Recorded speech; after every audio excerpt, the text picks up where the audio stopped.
É muito prazer, muita alegria, muita honra de estar aqui. Cumprimento a professora Anelisa Bechara, queria cumprimentar a Júlia Wong, presidente do Centro Acadêmico. Já andei nessa estação em outra vida. Meu querido amigo, professor Oscar Vilhena, Flávia Piovesan, Virgílio e cumprimento o Zé Carlos Dias, em nome dele, todas as pessoas presentes e meu querido mestre de sempre, Zé Afonso da Silva. Eu dividi essa minha apresentação que escrevi à mão, e eu só escrevo à mão quando eu acho que é verdadeiramente importante, e dividi em três partes, que prometo que serão breves. Queria falar um pouco sobre o impacto do professor Zé Afonso na minha própria vida. Queria falar um pouco sobre a Constituição de 88 e o papel que ele teve, e um pouco sobre esse momento de recessão democrática e o que ele representou em termos de resistência institucional na vida brasileira. Eu sou professor de Direito Constitucional, essa é a minha profissão. Eu estive advogado por 30 anos e estou ministro do Supremo Tribunal Federal há 12. Mas a minha profissão é a mesma profissão do professor José Afonso da Silva, e eu digo isso com muito orgulho. E lembrava o Oscar, ser professor de Direito Constitucional é uma profissão de fé, eu diria. E, sobretudo, era uma profissão de fé quando tudo começou, quando eu comecei a ler os livros do professor José Afonso da Silva. Eu gosto de lembrar, e eu sou professor de Direito Constitucional, em grande parte por causa do professor José Afonso da Silva, porque foi ele que manteve a chama do direito constitucional acesa quando se vivia no Brasil um momento de muita escuridão. Os mais antigos lembrarão. E eu conheci Zé Afonso também, ninguém me contou. Zé Carlos também, nós conhecemos torturados, nós conhecemos jornalistas censurados, nós conhecemos pessoas que estavam no exílio. Nós vivemos no Brasil dias muito difíceis. E o professor Zé Afonso da Silva foi, com os seus trabalhos de direito constitucional, uma pessoa que conseguiu manter, como eu disse, a chama acesa naquele momento de escuridão. E eu falei que ser professor de direito constitucional, até hoje, mas naquela época, era uma fé, porque a gente precisava acreditar em coisas que não via, precisava acreditar em coisas que não existiam e que, de certa forma, são coisas abstratas. Liberdade, igualdade, dignidade. De modo que a nossa fé racional é acreditar em coisas que não existem verdadeiramente no mundo material, mas que a gente tenta fazer existir, que a gente tenta fazer acontecer. E aí eu conheci o Zé Afonso como muita gente, milhares de pessoas, lendo os seus livros. E o primeiro livro, o Oscar foi capaz de adivinhar, nós temos uma comunicação telepática que só os constitucionalistas têm. O primeiro livro que eu li do professor Zé Afonso da Silva foi Aplicabilidade das Normas Constitucionais. Eu até trouxe a terceira edição, mas eu li a segunda edição. Não li a primeira, porque a primeira era de 1968. E eu não sou tão antigo assim. E eu trouxe a terceira, e já vou mencionar por qual razão eu tenho um especial carinho por essa terceira edição. Mas esse livro, do professor Zé Afonso, Aplicabilidade das Normas Constitucionais, juntamente, eu diria, Zé Afonso, com um livro que você citava muito, do Vétio Crisafulli, e depois um livro do Eduardo Garcia de Enterria, que se chamava A Constituição como Norma e o Tribunal Constitucional, e um texto do Conrad Hess, chamado A Força Normativa da Constituição. Esse pacote foi a maior influência que eu tive na minha vida e que me inspirou a escrever o trabalho que me deu projeção acadêmica, que foi o direito constitucional e a efetividade das suas normas. De modo que o que Flávia e Oscar disseram, eu endosso também. Acho que esse seu livro foi um marco para a nossa geração e o início de um novo direito constitucional a que eu mesmo me dediquei, que foi uma preocupação em fazer a Constituição funcionar. Porque até então o direito constitucional ele tinha mais de literatura, de sociologia, de ciência política do que de direito propriamente dito.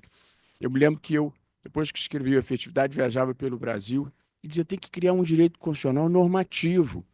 Os autores de direito civil não escrevem a morte é um flagelo que deixa viúvas e órfãos. O direito das sucessões ensina qual é a ordem de vocação hereditária. Portanto, tem que fazer um direito constitucional normativo. Isso pode soar extremamente óbvio nos dias de hoje, mas não era.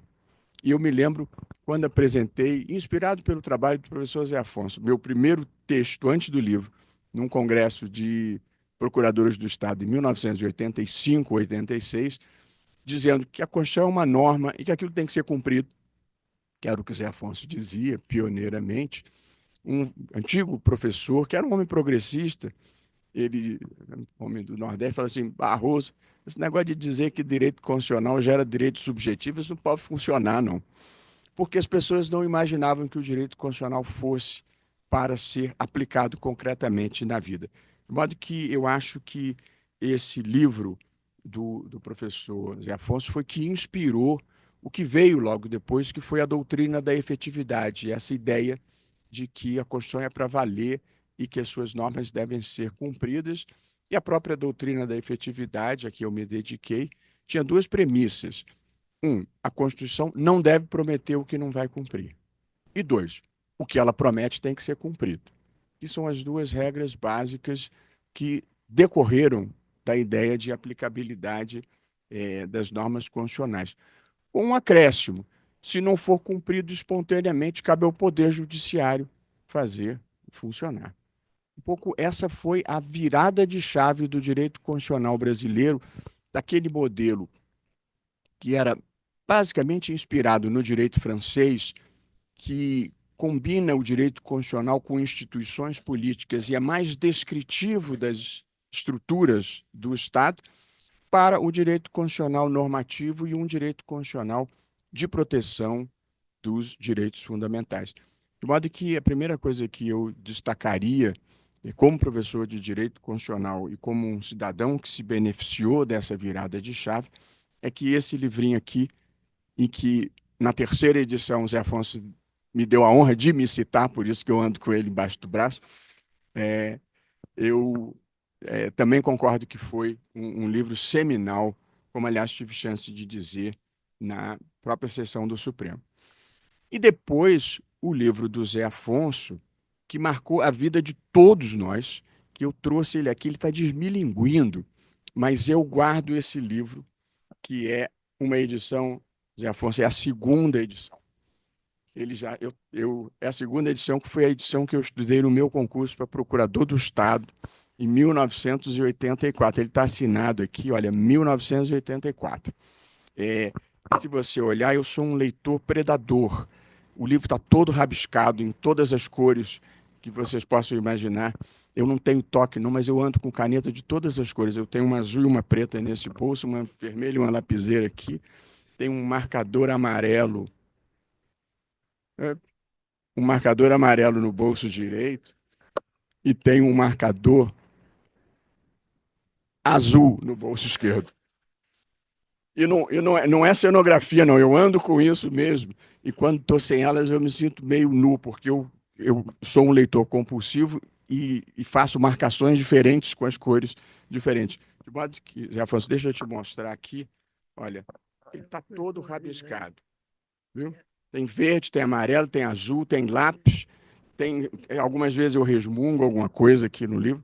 Mas só para dizer que esse livro, eu passei em primeiro lugar no meu concurso. Esse livro é um amuleto. Hein? Ficou.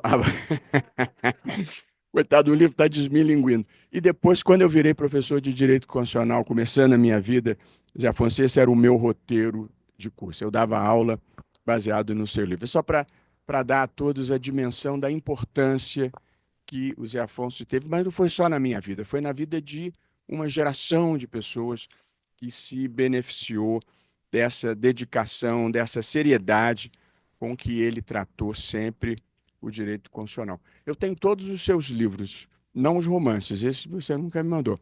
Eu até fotografei, é, tem o comentário contextual à Constituição, tem o constitucionalismo brasileiro, tem o poder constituinte e o poder popular, tem um pouco de direito constitucional comparado, tem a faculdade e meu itinerário, que são livros que, na verdade, alguns de doutrina de alta qualidade, alguns de reflexões históricas, reminiscências. Portanto, são livros que documentam, Zé Afonso, uma vida completa e admirável como foi a sua vida. Fala um minutinho sobre a Constituição de 1988. Zé Afonso teve participação dupla na Constituição de 88, o Virgílio mostrou a foto ali. Primeiro, na comissão Afonso Arinos, que elaborou, não sei se Zé Afonso vai concordar, um bom anteprojeto para a Constituição. Era um bom texto, mas algumas circunstâncias políticas da época fizeram com que ele fosse um pouco deixado de lado e descartado. Um pouco porque ele já era semipresidencialista, teria nos livrado de muitas chateações, e também a, enfim, a própria Assembleia Constituinte não queria trabalhar com um texto que viesse de fora.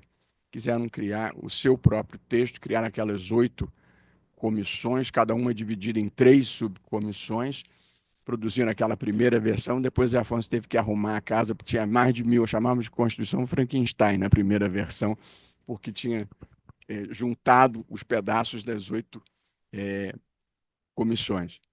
Então, e aí você teve esse segundo papel decisivo como assessor do Mário Covas, que era um dos protagonistas do processo constituinte, que era, eu não conhecia a expressão do Miguel Reale, da tanga toga, mas é verdade, aquilo era um espetáculo antropológico. Eu andava pelos corredores da Assembleia Constituinte, tinha juiz, tinha militar, tinha empregada doméstica, tinha trabalhadoras do sexo, tinha índio, como tinha índio. Enfim, era, tinha, era um momento extremamente democrático mesmo de participação e colocar aquela ansiedade toda da sociedade brasileira que tinha ficado alijada da participação política por 21 anos e todo mundo queria o seu lugar na Constituição e, de preferência, com uma norma de aplicabilidade direta e imediata. Se não conseguisse, servia uma programática. Mas queriam mesmo, eram normas de aplicabilidade direta e imediata. E a verdade é que a Constituição de 88, com todas as suas circunstâncias, conseguiu institucionalizar no Brasil uma democracia constitucional, democracia com essas duas faces da democracia constitucional, soberania popular, eleições livres e limpas, governo da maioria, e do outro lado, poder limitado, Estado de Direito e respeito aos direitos fundamentais. Funcionou e deu ao país, vamos completar esse ano, 36 anos de estabilidade institucional.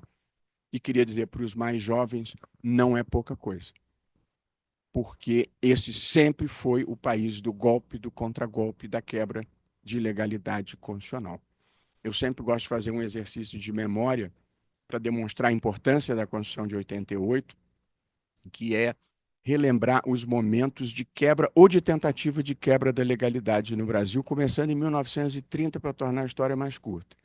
1930, 1932, Revolução Constitucionalista de São Paulo, 1935, Intentona Comunista, 1937, Golpe do Estado Novo, 1945, destituição do Getúlio Vargas ao final da Segunda Guerra. Foram-se os dedos da minha mão direita, e aí vamos continuar. Contragolpe preventivo do Marechal Lott para assegurar a posse do Juscelino Kubitschek, 2 tentativas de golpe contra Juscelino Kubitschek, Jacareacanga e Aragarças, veto dos ministros militares à posse do João Goulart quando da renúncia do Jânio Quadros, golpe militar de 64. Já acabaram os dedos das minhas 2 mãos e ainda não acabaram as tentativas de ruptura. Veio a prorrogação do mandato de Castelo, que foi onde realmente o país desanda para a ditadura, e depois o ato institucional número 5, depois o veto à posse do Pedro Aleixo quando o Costa e Silva fica afastado, depois a outorga da Constituição de 69, vem os anos de chumbo do governo Médici e ainda tivemos o pacote de abril do governo Geisel. Portanto, não foram poucas as quebras de legalidade na história do Brasil, de modo que 36 anos de estabilidade institucional é algo que nós devemos celebrar. E acho que essa Constituição teve como um dos seus principais cérebros a pessoa que nós estamos homenageando aqui, que talvez se tivesse sido constituinte não tivesse podido prestar o serviço que prestou, porque na vida, na frase boa do Disraeli, a gente tem tanto mais poder quanto menos apareça. E, portanto, acho que o professor Zé Afonso foi uma figura extremamente poderosa na elaboração da Constituição. E, por fim, a terceira e última parte dessas reflexões, nós vivemos um momento muito difícil, que é um momento mundial de uma certa recessão democrática. A democracia vive um momento perigoso de desprestígio em diferentes partes do mundo. Primeiro era na Hungria, na Polônia, na Turquia, na Rússia, mas foi chegando perto. E, aliás, está mais perto do que parece, embora acho que nós tenhamos conseguido superar, eu penso, o pior. Mas o mundo viveu e ainda vive essa ascensão do populismo autoritário que divide a sociedade entre nós e eles e que adota estratégias comuns de comunicação direta com os apoiadores, bypassando as instituições e que geralmente tem imenso desprezo pelas Supremas Cortes, que tem como papel limitar o poder das maiorias políticas. E como o populismo autoritário supervaloriza o poder das maiorias, geralmente não convive bem com as Supremas Cortes, até que elas sejam capturadas. Mas enquanto não sejam capturadas, elas são tratadas como adversários.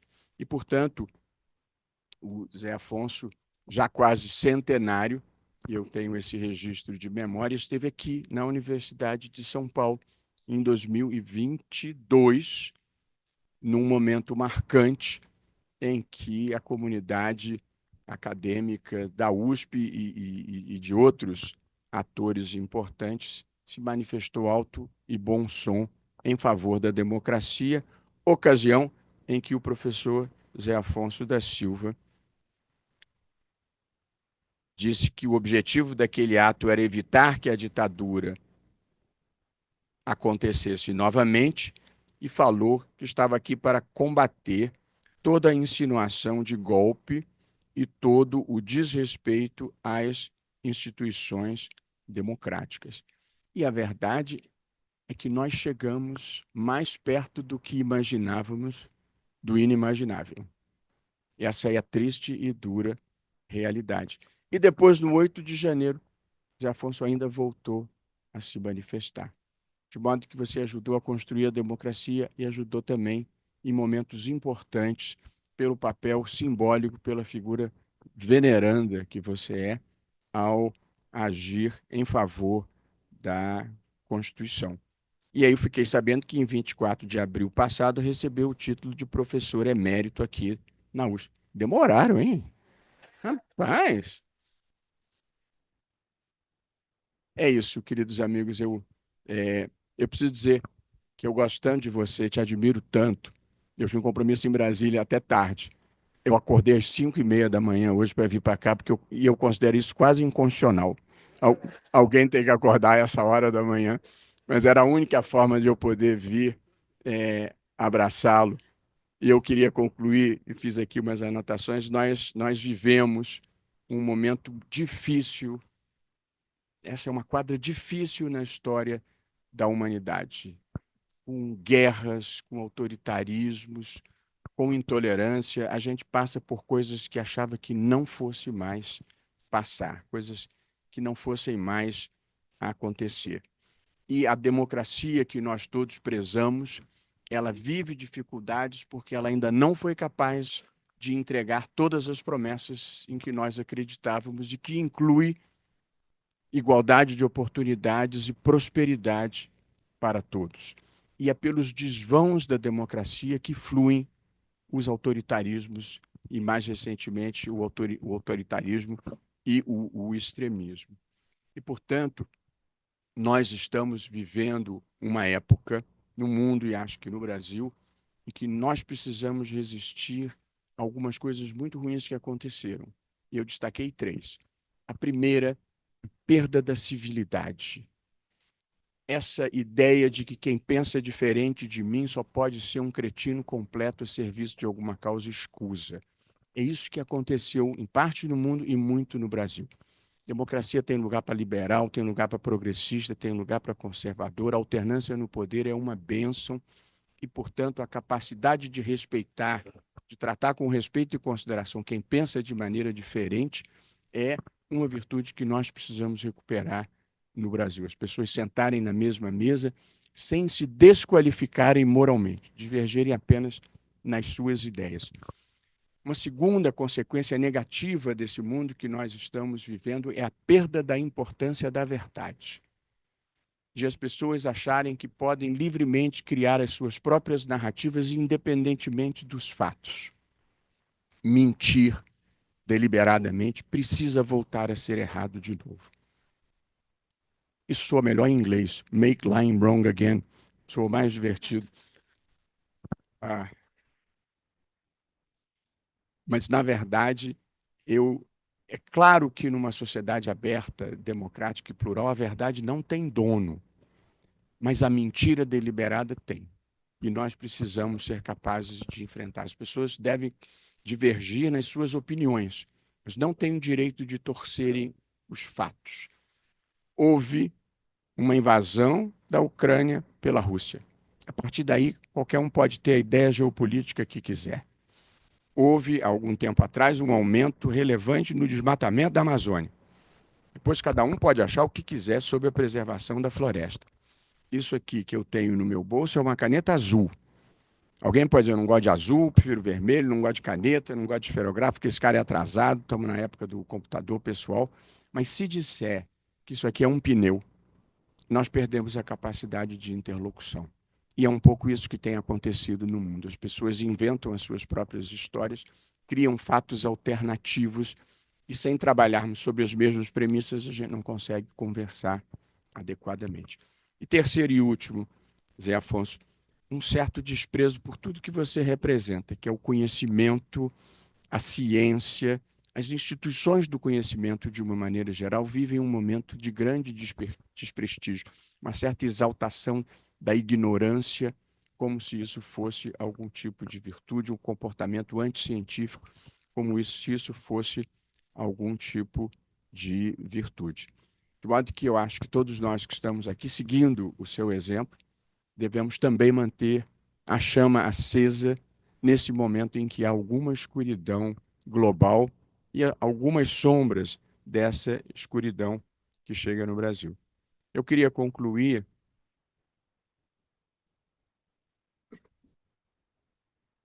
uma passagem muito antiga que ultimamente se andou atribuindo ao Hemingway, numa versão um pouco diferenciada. Eu procurei a fonte e não achei, portanto acho que é apócrifo, mas é um conhecimento antigo que eu li, atribuído a um conhecimento chinês, mas eu sempre achei muito interessante e acho que é um bom fecho para todos os meus bons sentimentos por você, que é um jovem pergunta a um sábio: o que é mais importante, a jornada ou o destino?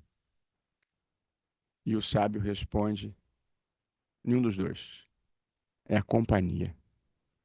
E, portanto, eu, ao homenagear você nesse momento, quero dizer que tem sido uma honra e um privilégio viver as aventuras e às vezes desventuras do Brasil na companhia de uma pessoa como você.